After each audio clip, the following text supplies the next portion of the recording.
Berlin, 2025. Une nuit de pluie d'attente. Je me tenais devant l'ancien bunker où mon grand-père, le docteur Friedrich Weder, a disparu en 1945. Quelques heures plus tôt, un colis anonyme est arrivé. À l'intérieur, une photo de lui et d'un homme nommé Nix, prise juste ici.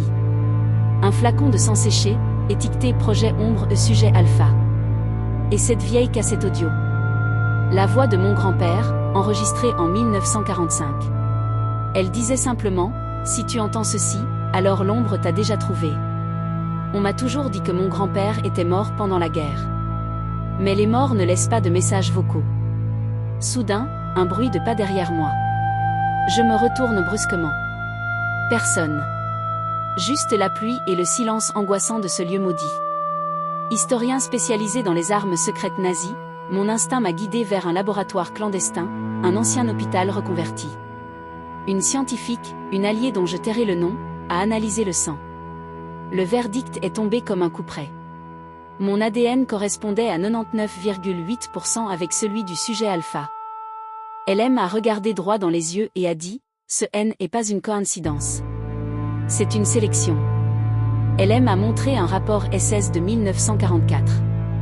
Le projet Ombre, une tentative de créer des passeurs temporels, via la manipulation génétique. Je n'arrivais pas à y croire. Vous voulez dire que mon grand-père m'a conçu pour ça? Alors que je quittais le laboratoire, mon téléphone a sonné. Une voix, identique à la mienne, mais plus âgée, plus fatiguée. « Marcus, écoute-moi bien. Dans 24 heures, tu vas recevoir une clé. Ne l'utilise sous aucun prétexte. » J'ai déjà fait cette erreur. L'appel s'est terminé brutalement. L'écran de mon téléphone affichait une information impossible, appel provenant de 1987. Tout s'est alors éclairci. Un flashback, une vision.